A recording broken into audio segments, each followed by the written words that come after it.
Hello friends, welcome to our channel. யூஷுவலாக இல்லாமல் இன்னைக்கு ஒரு மாறுது. வழக்கமாக சப்ஜெக்ட்டு அல்லது மோட்டிவேஷன் எக்ஸட்ரா எக்ஸட்ரா அப்படி இருக்கும். அப்படி இல்லாமல் இன்னைக்கு today is a very special day for us. நம்ம எல்லாரும் மேத்தமெட்டிக்ஸால் ஒருங்கிணைந்து இருக்கிறோம் இல்லையா? அதுக்கு காரணம் பார்த்தீங்கன்னா, இன்னைக்கு டிசம்பர் 22 இன்னைக்கு வந்து நேஷ்னல் மேத்தமெட்டிக்ஸ் டே. அதை தேசிய கணித நாள். அதாவது ஸ்ரீனிவாச ராமானுஜனுடைய பிறந்த நாளை தேசிய கணித நாளாக அரசாங்கம் அறிவித்து வருஷம் வருஷம் அதை நம்ம செலிப்ரேட் பண்ணிட்டு இருக்கோம். இது வந்து மேத்தமெட்டிஷியன்ஸ் எல்லாருக்கும் இது ஒரு special day. At the same time இன்னும் நம்மளுக்கு என்ன ஸ்பெஷல்னா, ஹி பிலாங்ஸ் டு தமிழ்நாடு. அவர் தமிழ்நாட்டிலேருந்து உலகமே அறியிற அளவுக்கு ஒரு பெரிய கணித மேதையாக இருந்தது நம்ம எல்லாருக்குமே ஒரு பெருமையான விஷயம். அவரை பற்றி சில விஷயங்கள் உங்களுக்கு எல்லாருக்குமே தெரிஞ்சிருக்கும். தெரியாட்டாலும் கட்டாயமாக சர்ச் பண்ணி வாசிங்க. 1987 டிசம்பர் 22 பிறந்தார். 1887 1887 டிசம்பர் 22 பிறந்தார். 1920 அவர் இறந்து போயிட்டார். வெறும் 33 வருஷத்துல அவர் பண்ணின கணிதத்திற்காக அவர் பண்ணியிருக்கக்கூடிய சேவை வந்து மிக மிக மகத்தானது. இன்னைக்கு 3900 ரிசல்ட்ஸ் எழுதியிருக்காரு. 3900 ரிசல்ட்ஸ் எழுதியிருக்காரு. அதில் பல்வேறு ரிசல்ட்ஸுக்கு இன்னைக்கு வரைக்கும் ப்ரூஃபே கண்டுபிடிக்க முடியலை.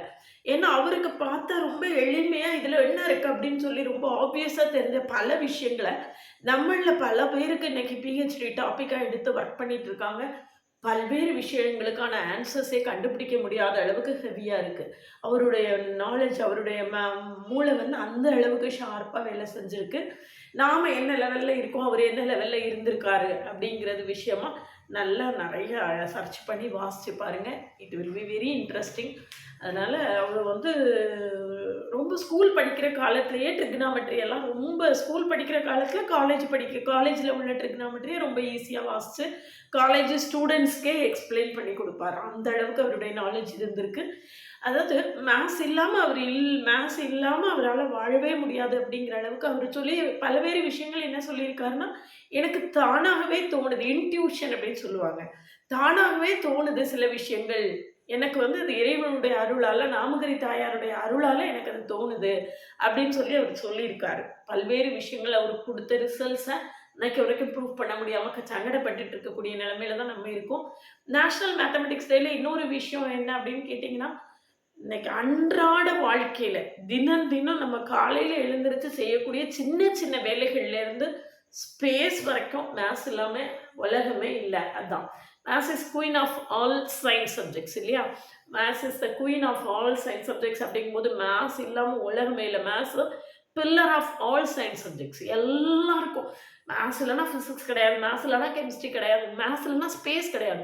கேல்குலஸு, ட்ரிக்னாமெட்ரி இது எல்லாத்தையும் யூஸ் பண்ணி தான் இன்னைக்கு ஸ்பேஸில் நிறைய ராக்கெட்டு ஏவுதளத்தில் நிறைய இடங்கள்ல இது யூஸ் ஆகிட்டு இருக்கு. லாப்லஸ் ட்ரான்ஸ்ஃபார்ம்ஸு, ட்ரிக்னாமெட்ரி, கேல்குலஸ் இந்த மாதிரி பெரிய லெவலில் அது யூஸ் ஆகிட்டு இருக்கு. நாம் அது தெரியாமல் ஏதோ ஒரு சின்ன இடத்துல இருந்து ஒர்க் பண்ணிகிட்டே இருக்கோம். அந்த பெரிய லெவலுக்கு ஸ்டூடெண்ட்ஸை கொண்டு போகணும் அப்படிங்கிறது தான் என்னுடைய அல்டிமேட் எய்ம். இந்த கணித நாள் இப்போ இன்னைக்கு ரொம்ப டெவலப் ஆகிட்டு இருக்கக்கூடிய டேட்டா சயின்ஸு, ஆர்டிஃபிஷியல் இன்டெலிஜென்ஸ் எல்லாமே பேஸ் மேத்ஸ் தான். மேத்ஸ் இல்லைனா ஆர்டிஃபிஷியல் இன்டெலிஜென்ஸ் இல்லை, மேத்ஸ் இல்லைனா டேட்டா சயின்ஸ் இல்லை. அந்த அளவுக்கு என்ன ஒரு புது டெக்னாலஜி டெவலப் ஆனாலும் அதுக்கு மேத்ஸ் தான் வந்து அடித்தளமாக இருக்குது.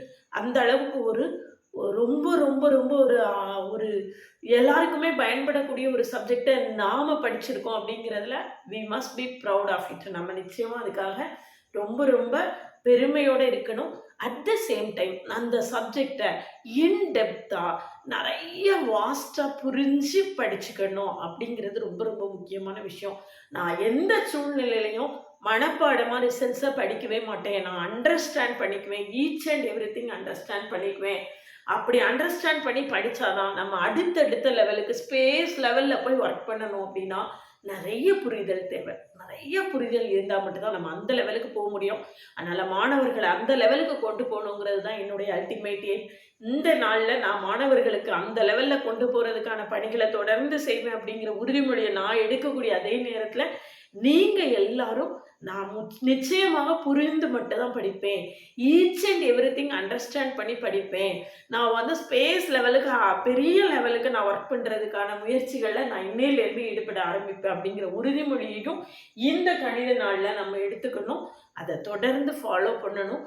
அதனால இந்த நாள்ல நீங்க நெறைய பேர் வாட்ச் பண்ணக்கூடிய நெறைய பேர் டீச்சர்ஸ் எல்லாரும் கணிதத்துடைய பெருமையை மாணவர்களுக்கு சொல்லுங்க. டீச்சர்ஸ் எல்லாரும் ஸ்ரீனிவாச ராமானுஜருடைய பெருமையை, அவருடைய லைஃப் ஹிஸ்டரிய, அவருடைய அவருடைய ரிசல்ட்ஸை எல்லாத்தையுமே மாணவர்களுக்கு எடுத்து சொல்லணும்.